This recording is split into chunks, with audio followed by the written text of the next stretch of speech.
అందరికీ నమస్కారం. Praise the Lord. Yesukristu ప్రభువుల వారు దయామయుడుగా, ప్రేమామయుడుగా, కరుణామయుడుగా మనకు బైబిల్లో దర్శనమిస్తాడు. ఈనాడు ఎక్కువ మంది ప్రపంచవ్యాప్తముగా ప్రకటించింది కూడా యేసుక్రీస్తు ప్రభువుల యొక్క దయ, కరుణ, జాలి, ప్రేమ దీనిని గురించి ఎక్కువగా అందరూ మాట్లాడుకున్నారు, ప్రకటించారు.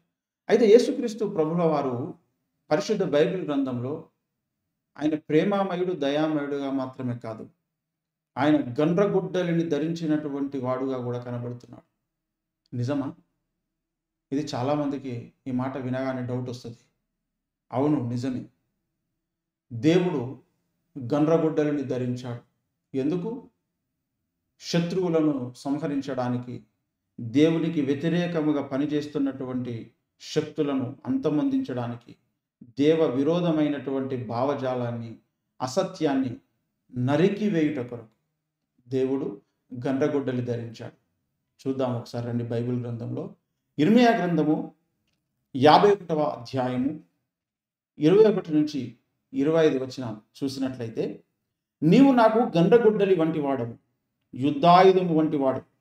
నీ వలన నేను జనములను విరగొట్టుచున్నాను, నీ వలన రాజ్యములను విరగొట్టుచున్నాను, నీ వలన గుర్రములను, రౌతులను విరగొట్టుచున్నాను, నీ వలన రథములను, వాటినెక్కిన వారిని విరవగొట్టుచున్నాను, నీ వలన స్త్రీలను, పురుషులను విరవగొట్టుచున్నాను, నీ వలన ముసలివారిని, బాలులను విరవగొట్టుచున్నాను, నీ వలన యవనులను, కన్యకలను విరవగొట్టుచున్నాను, నీ వలన గొర్రెల కాపరులను, వారి గొర్రెల మందలను విరవగొట్టుచున్నాను, నీ వలన దున్నువారిని, వారి దుక్కిటెద్దులను విరగొట్టుచున్నాను, నీ వలన ఏలికలను, అధిపతులను విరవగొట్టుచున్నాను, బబులోనును, కల్దీయుల దేశ నివాసులను, మీ కనుల ఎదుట సియోనులో చేసిన కీడంతటికి నేను వారికి ప్రతీకారము చేయుచున్నాను.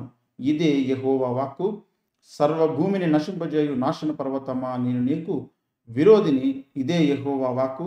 నేను నీ మీదికి నా చేయి చాపి శిలలపై నుండి నిన్ను క్రిందికి దొర్లించుదును, చిచ్చుపెట్టిన కొండవలే ఉండజేయుదును. ఇది దేవుడు సెలవిస్తున్నటువంటి మాట. ఇర్మీయా గ్రంథం 51వ అధ్యాయము 20వ వచనం నుంచి 25 వచనాల వరకు మనం చదువుకున్నాం. ఇందులో ఏమంటున్నాడండి? పదే పదే నేను విరవగొట్టుదును, నేను విరవగొట్టుదును, నేను విరవగొట్టుదును అంటున్నాడు. ఎలా? నీ వలన, నీ వలన, నీ వలన అంటున్నాడు పదే పదే. ఇది ఇర్మీయాతో దేవుడు మాట్లాడుతున్నటువంటి మాట. అంతేకాదు 20వ వచనంలోని ఏమన్నాడు?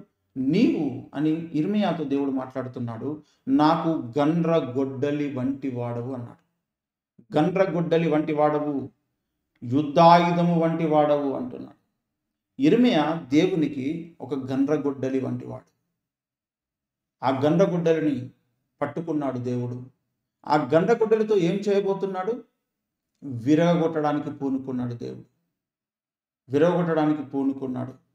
బబులోను వారు ఇశ్రాయేలీయులకు నష్టము చేసినప్పుడు దేవుడు ఒక గండ్రగొడ్డలిని వాడాడు. ఆ గండ్రగొడ్డలి పేరు కోరెషు. అదేవిధంగా ఇర్మీయాను గండ్రగుడ్డలుగా దేవుడు వాడుకున్నాడు. ఇర్మీయా గ్రంథం 1వ అధ్యాయంలోనే మనం చూసినట్లయితే దేవుడు ఒక పని అప్పగిస్తాడు ఇర్మీయాకు. 10వ వచనంలో చూసినట్లయితే, పెళ్ళగించుటకును, విరగొట్టుటకును, నశింపజేయుటకును, పడద్రోయుటకును, కట్టుటకును, నాటుటకును నేను ఈ దినమున జనముల మీదను, రాజ్యముల మీదను నిన్ను నియమించి ఉన్నాను అంటున్నాడు. పెళ్ళగించుటకు, విరగగొట్టుటకు అన్నాడు. విరగగొట్టాలి. ఎలా విరగొడతారు? గండ్రగొడ్డలితో విరగొట్టాలి. దేన్ని విరగొట్టాలి మరి?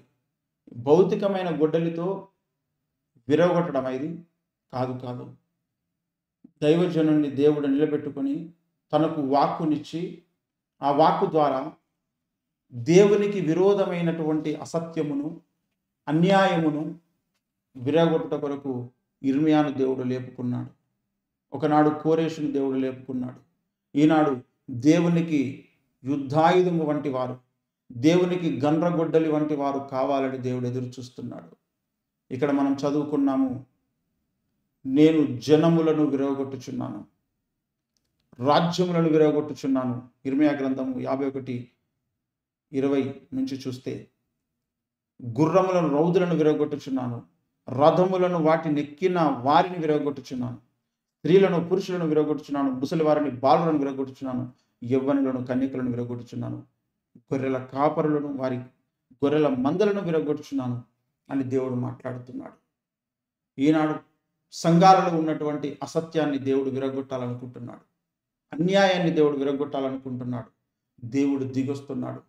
దేవుడు ఈ ప్రపంచంలో ఉన్నటువంటి సత్య సంబంధులను గండ్రగుడ్డలుగా దేవుడు తయారు చేసుకుంటున్నాడు. ఈనాడు ఈ గుంపులో మీరుండడానికి సిద్ధంగా ఉన్నారా? అసత్యాన్ని చూసి మండిపడాలి, అన్యాయాన్ని చూసి మండిపడాలని దేవుడు కోరుకుంటున్నాడు. ఇర్మియాను ఏ విధంగా అయితే దేవుడు విరగొట్టుట కొరకు, పెళ్లగించుట కొరకు వాడుకున్నాడు, అదేవిధంగా ఈనాడు అసత్యాన్ని, అసత్య బోధలను విరగొట్టి సత్యాన్ని స్థిరపరచడం కొరకు దేవుడు ఈనాడు గండ్రగొడ్డళ్లను పోగు చేస్తున్నాడు. గండ్రగొడ్డలను దేవుడు నిలబెట్టుకోబోతున్నాడు. గండ్రగొడ్డల లాంటి వ్యక్తులను దేవుడు వాడుకోబోతున్నాడు. ఈనాడు ప్రతి ఒక్కరూ దేవుని యొక్క చేతిలో ఒక గండ్రగొడ్డలిగా మారాల్సినటువంటి అవసరం ఉంది.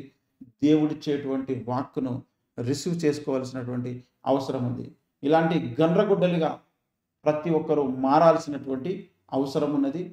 అలా గండ్రగొడ్డలిగా చెయ్యమని దేవుని దగ్గర ప్రార్థించండి. ఒక ఇర్మియాకి ఇచ్చినటువంటి అభిషేకమును దేవుడు ఇవ్వాలని ప్రతి ఒక్కరూ ప్రార్థించాల్సినటువంటి అవసరం ఉన్నది.